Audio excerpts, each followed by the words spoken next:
I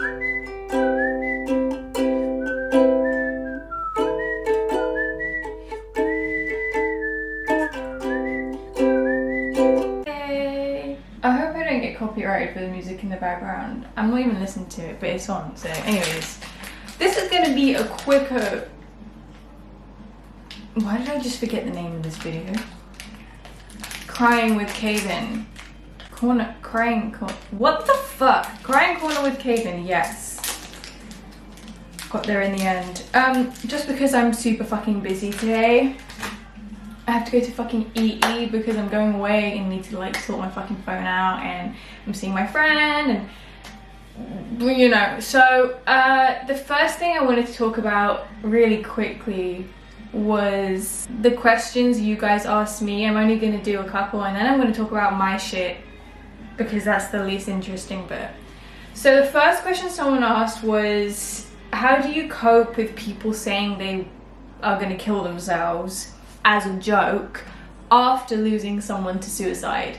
I totally understand how annoying that can be and triggering, because after I lost someone to suicide, that when people said that, I genuinely got thoroughly pissed off because it isn't a joke, right? But at the same time, I realized, well, I'd say like maybe a year afterwards, I started to say it myself because I realized that people say these things as a way of projecting how they feel. For example, I've had those emotions, and so instead of being serious about it, I'd say, oh my god, I'm gonna kill myself, as a joke. So I think you have to see it from several different perspectives. Yes, from one perspective it can be insensitive, but at another perspective it can be totally harmless because people are actually trying to be light about their own emotions, and we never really know what other people go through. So it's important that we kind of take a step back and say, I don't know if this person has experienced this, so maybe that's what they're talking about. And then the other question I wanted to talk about was someone who, because this isn't a subject that I've spoken about, I've spoken about death and losing a relationship instead of a friend, but someone asked about how to deal with losing a friend. I've lost so many friends, especially when I was young, and that's when you do usually lose friends, just naturally. But I went through a lot of trauma with friendships when I was young. I had friends bully me out of schools. I had friends choose drugs over me. You know, there's a lot that went on, and I had friends backstab me, the usual teen baby drama, you know what I'm talking about. So the way I dealt with it is I had other good people around me. Luckily, I know it's not everyone's case in the sense of you lose your best friend and you kind of feel like you have no one else. But I kind of, every time I lose someone, whether it's to death or a relationship or a friend, I kind of just see it as an opportunity to give more love to the people that are still around me.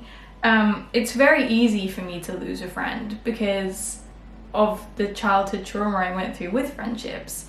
Very, very, very easy for me to lose friends. And that's not a great trait, but at the same time it makes things like process easier. Like, I don't get sad. Okay, it is later in the day. Hello. My camera cut off, so I'm gonna finish this video now. But what I was saying about friendships and losing friendships is I've lost very important friends, and I've lost those more minor friendships that a lot of everyone has. And with both, I always just saw it as an opportunity to kind of make more friends. I do think I have a better outlook on it because of the trauma I went through. But also I think like everyone, this is going to sound very hippy dippy, but I think everyone kind of has a destiny when it comes to friends. Like, I had a childhood best friend, well, I had two, lost both of them, and then about a year or two later I met my current very close friends. We've all been friends for 4 years, and I feel like they are my people. And I spoke about that in my recent therapy session, actually. But I do feel like they're my people. I love them so much, and I think once you allow things to kind of be let go of and to move on from things, the more likely you are to attract things in. And that kind of moves me on to my other points that I wanted to make about myself and my life. Was that letting a relationship go, because part of me had felt like I had outgrown it, but on top of that I needed something different. And then recently, this is like end of March that I'm filming this, it's gonna be out in like May because I've pre-filmed so much. But recently, and it's only been a month since I let that relationship go as I'm filming this, but very recently an opportunity came around to be in another relationship, and I didn't want it. And I felt so good that I didn't want it. I felt amazing that what I had wanted had changed, and my boundaries were set straight away. That I noticed things in this person off the bat that I didn't want, and that my, what is it called? My standards are very high now. It just felt really good to kind of turn around to myself and be like, do you want this? No? Okay, cool. And I've never been a person who's been like, I won't be in another relationship, blah, blah, blah. Because that comes from like a very self-conscious place that someone else won't love you, you know. I have, 13,000 followers, you know, of people who are so supportive, and they're strangers technically.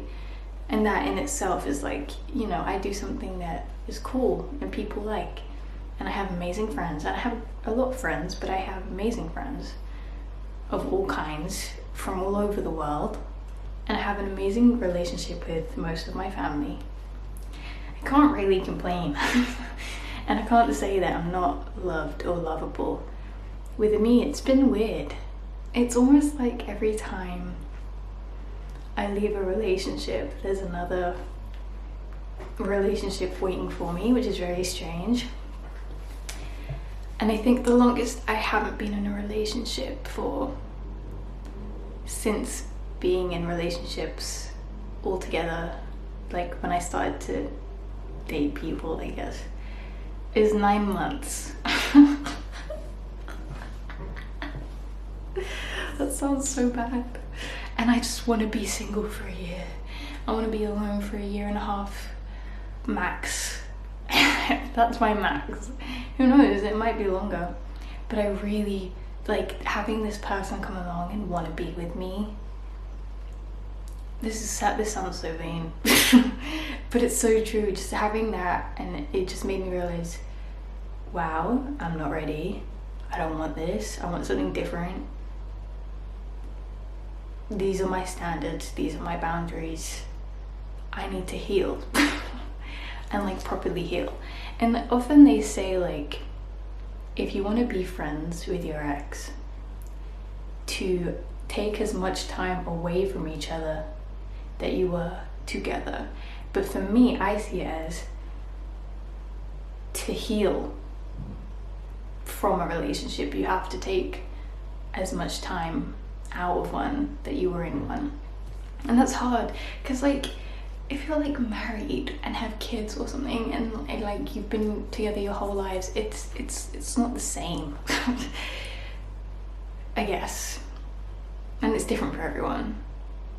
But I think I'm applying that to myself. Like I haven't been in I was in a relationship for like what, almost 2 years. And now I want a year and a half out of one. And like a month into my healing process, another one comes along. Absolutely not. I've outgrown so much in people and things, and I'm really realizing so much about myself, and I feel great. I have really bad days. I don't want this to come off like I'm fucking brilliant. I have really bad days. Like the past, I'll be honest, the past 2 days have been really sad. I've really missed the person I left, and it sucked for like 2 days, and now I'm in a really good mood. I'm going to France this Sunday. Gross. And I feel loved and cherished and excited and happy. I feel gross right now because all I've had today is coffee. I haven't eaten and it's 4 p.m. That's completely my fault. I just forget when I'm busy. So that's fun. But I'm gonna go have some mushroom soup because my stomach, when I haven't eaten, is really fragile. So if I eat a lot right now, I'll throw up. But yeah, I just wanted to talk about like grief, different types of grief, where my mind's at with like new relationships and healing and outgrowing things. This is probably the chirpiest I've fucking been in one of my crying corners, which is cute and cool. And by the way, this is the corner of my bathroom and I'm sat on my toilet, so yep. So yeah, my bad mood lasted 2.5 days and I got out of it this morning. Hi Harrison, how you doing babes? Love you. G. That's gross. He just put me in a good mood today. Seeing him was really nice. Seeing him is always nice. But yeah, this is a short one. But if you have more questions about grief or relationships or friendships, I've been through everything, if you think about it. I've been through a lot. I'm still standing. Yeah. I'm barely standing. I'm literally crouching because I'm in so much pain because I haven't eaten. Anyways, I know this is a short one. I know that's unexpected. I know it was rather chirpy. And that was also unexpected. But I love you all very much. You guys are the reason that I can do what I enjoy and feel so cherished from all over the world. Today,